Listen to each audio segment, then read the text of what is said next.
안녕하세요. 쉬운 보안, 당신의 보안, 당근 보안, 방망입니다. 오늘은 ISRM 샘플 문제 풀이 강의 4회로 과목 2의 11번부터 20번까지 문제를 풀어보도록 하겠습니다.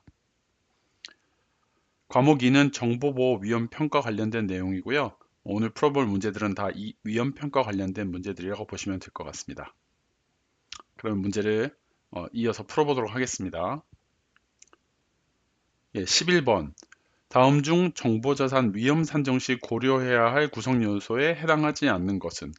문제의 의도는 위험평가 시 고려해야 되는 사항에 대해서, 특히 중요한 사항에 대해서 알고 있는가인데요. 위험평가의 가장 중요한 것들은 자산, 위협, 취약성 이렇게 세 가지이죠. 그래서 이것을 알고 있다면 답이 2번 자산을 사용하는 직원으로 바로 나올 것 같은데요. 뭐 위험이나 취약점, 취약성, 가치들은 중요한 고려 사항이니까요. 그런데 여기서 좀 제가 추가로 말씀드리고 싶은 것은 직원은 위험 산정 시의 중요 구성 요소가 아니지만 사실 매우 중요한 관리 대상입니다. 인적 보안의 대상이고요. 모든 문제점들이 사실 사람에게서부터 나오는 경우가 많기 때문에 직원, 어, 인적 보안 매우 중요하다고 말씀드릴 수 있겠습니다.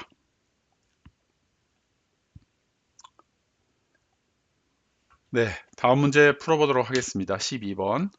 정보자산에 대한 위험 식별에 대한 설명으로 옳지 않는 것은? 문제 요도는 문제 그 질문과 같이 정보자산 위험 식별에 대해서 알고 있는가인데요.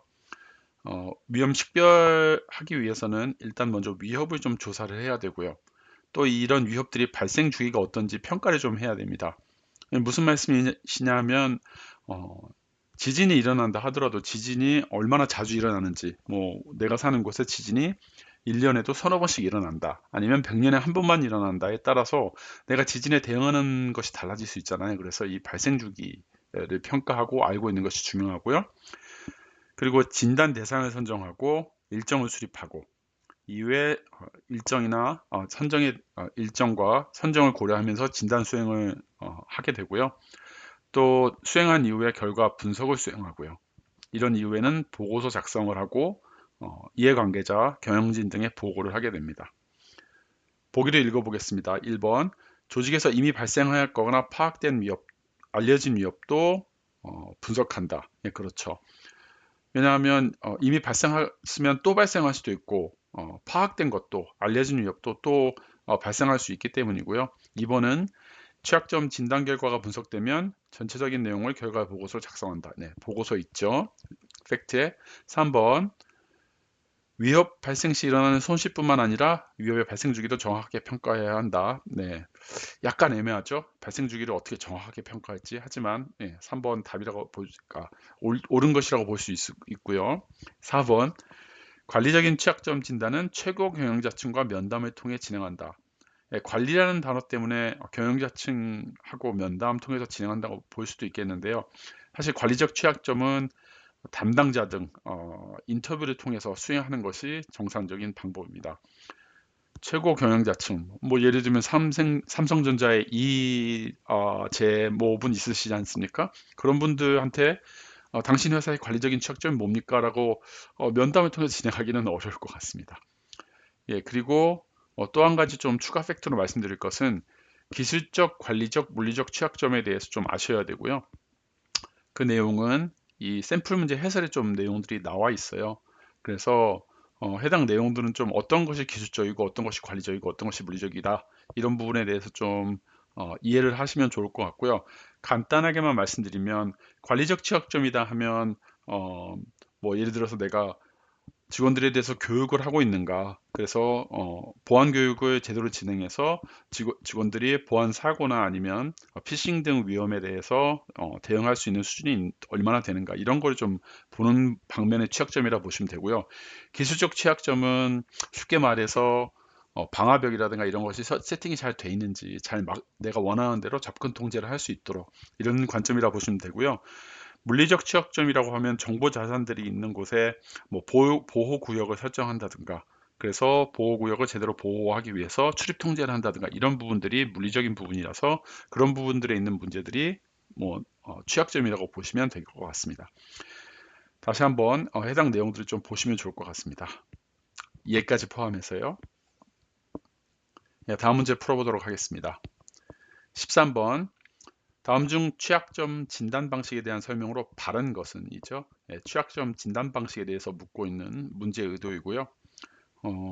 해당 내용은 아까 먼저 문제를 풀 때 설명을 좀 드렸었죠. 위협 조사부터 작성 및 보고까지. 예, 그럼 보기를 좀 보도록 하겠습니다. 진단 업무 범위와 일정 계획 시에 취약점 점검을 수행하는 인력 규모를 고려하지 않는다. 고려하지 않으면 안 되겠죠. 규모가 클 경우와 인력이 한 명밖에 없다. 좀 다르게 일정 계획이나 아니면 범위에 대해서 짜야 될 것 같습니다. 사람이 너무 적다면 일정 계획을 길게 잡든 범위를 좀 줄이든 해야 되겠죠. 2번 기술적 취약점 진단은 사람에 의한 수동 진단 방법에 의해서만 이루어져야 한다. 뭔가 좀 이상하죠. 의해서만 이루어져야 한다. 기술적 취약점 진단은 자동화된 방법들도 있습니다. 그래서 얘도 바르지 않은 것이고요.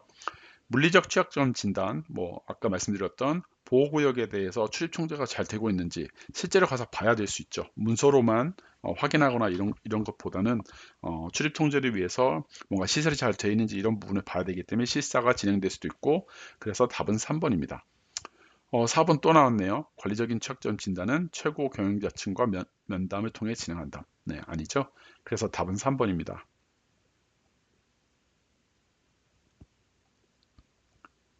14번 문제, 세 가지 구성 요소, 자산 위협 취약성에 대해서 이 세 가지 구성 요소에 대해서 알고 있는가?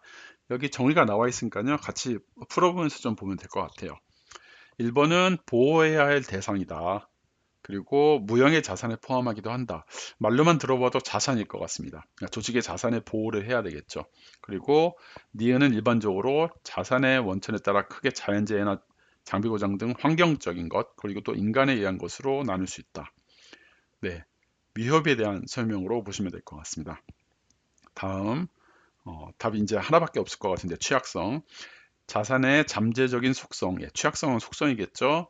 자산의 이용이 대상이 되는 것으로 정의되나 때로는 정보보호의 대책의 미비로 정의되기도 한다. 취약상으로 보시면 되겠습니다. 그래서 답은 자산, 위협, 취약성 순서로 나와 있는 3번이 되겠습니다. 추가 팩트로 위험 관련해서 보안 대책이라든가 보안 요구사항, 가치 이런 부분을 좀 아셔야 되는데요. 이 부분은 저희가 위험 평가가 워낙 중요한 부분이라서 추가로 잠깐 설명을 드리고 넘어가도록 하겠습니다. 이 표는 정보보호위험관리사 가이드북에서 가져온 건데요. 사실은 되게 유명한 표입니다. 위험 관련된 그래프가 나와 있는 건데요. 이 그래프를 보시면서 좀 이해하시기가 편할 것 같아서 이거 가지고 설명해 보도록 하겠습니다. 일단 위험은 당연히 정보자산으로부터 나오는 거고요. 정보자산이 아예 없다면 보안 관련된 위험이 생기지도 않겠죠. 정보자산이 늘어나면 위험이 생길 거고요. 그리고 이런 정보자산이 가지고 있는 속성으로서 정보자산은 취약성에 노출이 되게 됩니다. 그런 취약성, 약한 점을 노리는 것이 위협이고요. 위협이 취약성을 틈타 공격을 하게 됩니다. 그런 위협을 방어하기 위해서 우리가 세우는 것이 정보보호 대책, 으로 보시면 될 것 같고요. 이 대책들은 정보보호, 보안 요구사항을 충족하기 위해서 대책들을 세운다 이렇게 보시면 될 것 같아요. 그리고 위험들이 현시되기 위해서 보안 요구사항들이 이제 나오게 되는 거고요. 당연히 정보 자산은 가치가 있고 그 가치가 있기에 사업에 영향을 줄 수 있는 거라고 보시면 될 것 같습니다. 그래서 이렇게 위험 관리 관련된 중요 용어들의 컨셉을 좀 이해를 하시고 세부 내용들을 공부하시면 도움이 될 것 같아서 이 부분을 준비해 봤습니다. 여기 나와 있는 단어들의 뜻에 대해서는 읽어보면 맞출 수 있을 정도로는 구분해서 맞출 수 있을 정도로는 공부를 하셔야 됩니다. 그래서 답은 3번이었고요. 다음 문제 풀어보겠습니다. 15번 정보보호 위험평가 시 법적 중거성 검토 평가 단계에 대한 설명으로 틀린 것은 법적 중거성 관련돼서 알고 있는지 물어보는 거고요. 여기 있는 팩트는 정기적인 점검을 해야 된다. 정기적인 검토를 해야 된다. 물론 1년에 한 번씩으로 되어 있습니다. 여기 1년에 한 번씩으로 되어 있는 것은 ISMSP 인증 기준에 되어 있고요.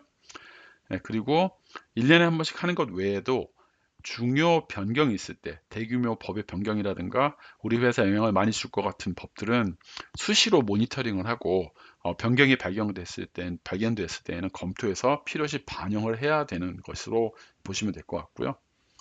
그래서 틀린 것을 찾는 문제 한번 보기를 읽어보겠습니다. 1번, 재개정 사항이 조직에 미치는 영향을 분석해서 위험을 식별해야 한다. 네, 맞는 말이고요. 2번, 준수 여부를 비정기적으로 요청이 있을 때 검토해야 한다. 예, 비정기적으로 만약에 요청이 있다고 하면 검토를 해야 하지만 정기적으로 기본적으로 검토를 하고 뭐 요청이 있거나 아니면 법적인 부분이 대규모로 변화가 되었다거나 이런 부분 때 검토를 추가적으로 할 수 있는 것이라 보면 되고요. 그래서 답은 2번입니다. 3번, 관련 법규 재개정, 변경이 필요할 경우 정책 지침 및 체크리스트에 반영하여 최신성을 유지해야 한다. 네, 맞는 말이고요. 검토해서 반영해야 되니까요. 4번, 검토 결과 발견된 문제점은 신속하게 개선해서 위험을 줄여야 한다. 이것도 맞는 말이죠. 추가 팩트로 제가 좀 확인하고 넘어가시면 좋은 부분들을 좀 말씀을 드릴게요. 정보보호 공시라든가 ISMS 인증, 특히 인증 대상들이 어떤 것이 있는지, 그리고 정보보호 공시는 어떤 내용을 공시를 해야 되는지 이런 부분 좀 한번 봐두시면 좋을 것 같고요. 그리고 개인정보 손해배상, 보험 관련 내용도 마찬가지로 대상과 그렇게 보시면 될 것 같아요. 그리고 CISO랑 CPO 관련돼서 이 내용도 좀 보시는 게 필요할 것 같습니다.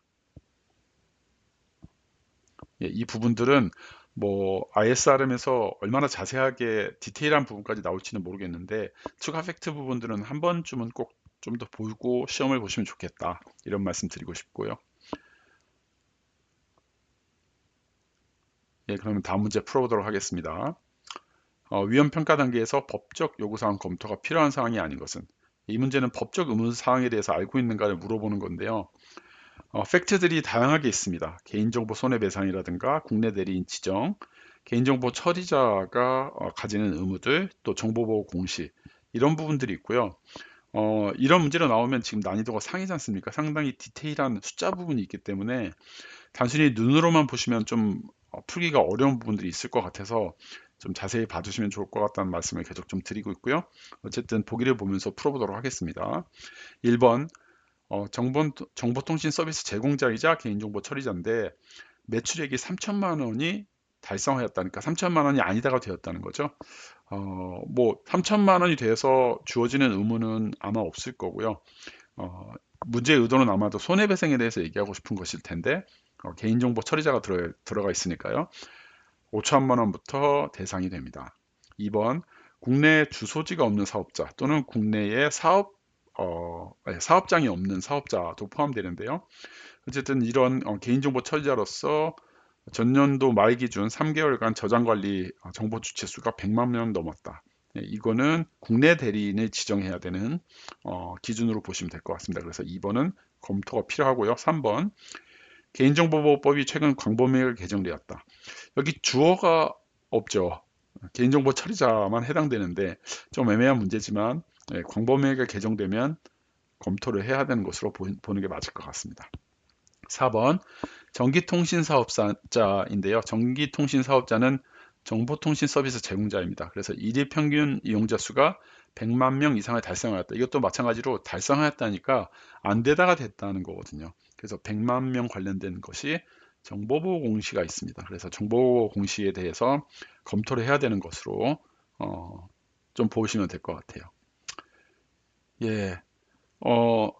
또 좀 다시 한번 말씀드리고 싶은 것은 ISMS 인증 조건이라든가 인증 대상 조건, 의무 대상 조건, CISO 지정 신고 대상 경직 금지 조건, 겸직 금지 조건, CPO 조건 등 조건이랑 이런 부분들은 좀 공부를 하시는 것이 시험에서 한두 문제 정도 쉽게 풀 수 있는 방법이 아닌가 좀 생각이 되고요. 그 이상 나올 수도 있을 것 같습니다. 특히 영역이 뒤로 가면서 좀 문제가 어려워지기 때문에 거기서 문제가 나올 수 있을 거로 생각이 됩니다.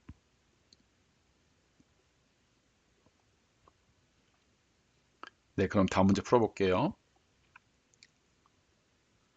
17번, 위험관리 계획 시 지켜야 할 사항으로 옳지 않은 것은? 이 문제는 위험관리 계획 수립 시 무엇을 포함해야 되는지에 대해서 확인을 하려고 하는 거고요. 팩트는 조직 내부를 포함해서 주변을 다 고려해서 위험 평가 방법을 선정해라.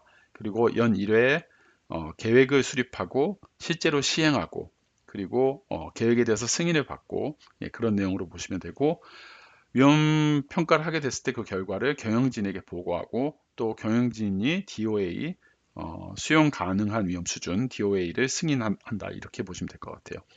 그래서 보기를 보면 1번 조직의 비전 및 미션 등을 고려해서 조직의 특성을 반영한다. 맞는 얘기죠. 2번 최신 취약점 위협 동향 고려해서 해야 되고요. 3번 예상 계획을 매년 수립하고 정보 담당자가 승인한다. 예, 이 정보 담당자가 승인하는 것을 예산을 보통 회사에선 일어나지 않는 일이고 경영진 내지는 CISO가 승인하는 게 맞는 부분이라 보시면 될 것 같고요. 그래서 답은 3번입니다.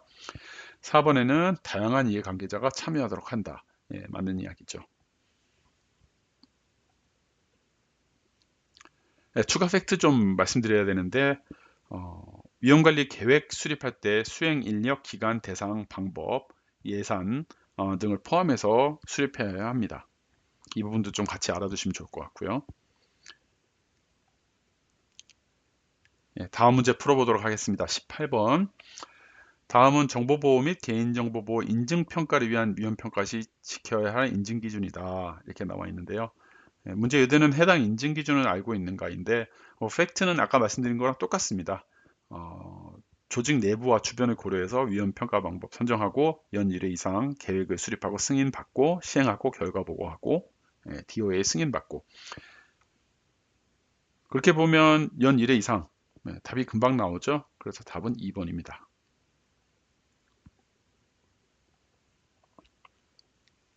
다음 문제 풀어보도록 하겠습니다. 다음 문제 좀 어려울 수도 있는 문제라고 느낌이 오는데 숫자가 들어가서 그런데 이 문제 자체는 그렇게 어렵지 않은 문제로 좀 보시면 될 것 같고요. 이거 말고 이제 제가 추가 팩트로 써놓은 부분이 나오면 약간 계산이 많이 복잡해집니다. 근데 이런 문제는 문제 내기가 쉽잖아요. 그래서 제가 보기에는 나올 가능성이 매우 높습니다. 그래서 좀 인지를 해두시고 숙지를 해두시고 시험에 임하시면 좋을 것 같습니다. 어쨌든 연간 예상 손실액이 얼마 있는가인데요.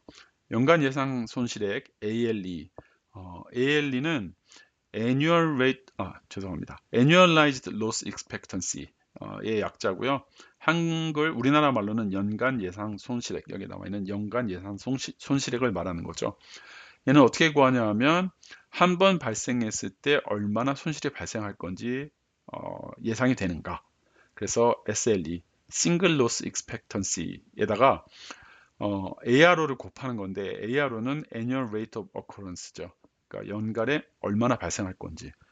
만약에 SLE가 1억인데 1년에 10번 발생한다 그러면 10억으로 계산을 해야 되겠죠. 1년으로 따진다면 ALE는. 그래서 두 개를 곱하는 거고요. 반대로 SLE가 10억인데 ARO가 1년에 0.1번 정도. 그러니까 10년에 한 번 정도 발생할 것 같다. 여기 문제도 나와 있는데 그러면 10억에 0.1을 곱해서 ALE는 1억이 나오게 됩니다. 그래서 답은 1번이고요. 추가로 좀 asset value, 자산가치, 그리고 exposure factor라고 하는 노출계수, 그러니까 어떤 위험에 얼마나 노출될 것인가, 그리고 ROI는 많이들 알고 계시죠? return on investment 이런 것도 합쳐서 좀 어떻게 계산하는지 좀 미리 알아두고 시험에 들어가시면 좋을 것 같습니다. 근데 요 문제도 난이도가 상으로 평가가 되어 있네요. 어쨌든 이 기본 개념은 확실히 좀 알아두셨으면 좋겠습니다. 예, 그러면 오늘의 마지막 문제 풀어보도록 하겠습니다. 위험 처리 전략에 대한 설명으로 옳은 것은 위험 처리 전략은 회전 감수, 위험 회피, 위험 전가, 위험 감소, 위험 수용이고요. 이번에 위험을 완전히 제거할 수 있는 위험 제거 전략이다. 이런 전략은 없고요. 사실은 위험을 완전 제거할 수 있으면 매우 좋겠죠. 하지만 위험을 완전히 제거할 수 있는 것은 거의 불가능하다. 불가능하다고 볼 수 있고요. 어쨌든 보기를 한번 읽어보도록 하겠습니다. 1번. 현재 위험을 받아들이고 손실 비용을 감수하는 것. 위험 수용이다. 예, 맞는 말이고요. 위험이 존재하는 프로세스나 사업을 수행하지 않고 포기하는 것이 회피 전략이다. 맞는 설명이고요. 잠재적 비용을 제3자에게 미루거나 할당하는 것, 위험 전가 전략 맞고요. 그러면 이제 여기 문제에 나와 있지 않은 한 가지가 위험 감소인 것 같습니다. 예. 그러니까 위험 감소는 위험을 아예 없애거나 하지는 못하더라도 위험의 수준을 낮추는 건데요. 보안 대책을 강구해서 실제로 구현하고 이런 부분들에서 감소가 되는 거라고 보시면 되죠. 예를 들어서 해커가 우리 회사 네트워크에 쉽게 들어오지 못하게 하기 위해서 뭐 방화벽을 설치한다던가 아니면 그 외에 다른 장비들, 보안 장비들을 설치해서 위험을 좀 줄이는 부분, 이것을 감소라고 보시면 될 것 같습니다. 예, 그리고 추가 팩트로 제가 이건 이제 계속 좀 말씀드리고 있는데 완전히 모든 항상 하면 좀 잘 보셔야 될 필요가 있습니다. 네, 이렇게 문제 의도 그리고 그 문제 의도에 맞는 팩트들 그래서 그런 것들을 고려하면서 정답을 골라내는 연습을 저랑 같이 함께 해보셨고요. 고생 많이 하셨습니다. 앞으로는 이런 연습이 충분히 됐다고 보고 이런 방법이 아닌 좀 다른 방법으로 문제들을 풀어보려고 생각을 하고 있고요. 네, 다음 강의 제가 준비할 강의 5회에서는 보호대책 요구사항 관련된 설명을 좀 말씀드리려고 하고요. 그리고 과목 3회 1번부터 10번 만약 시간이 부족하다면 한 8번이나 7번까지도 풀어볼 수 있을 것 같습니다. 그렇게 해서 두 가지 내용을 가지고 좀 준비를 해보려고 하는데요.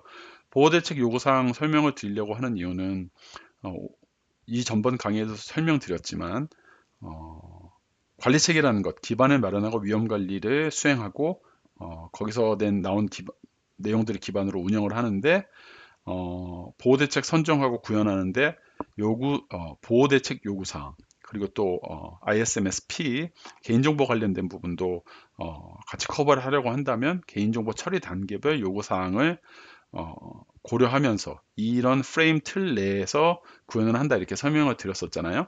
그래서 보호대책 요구사항을 이해하는 것이 중요합니다.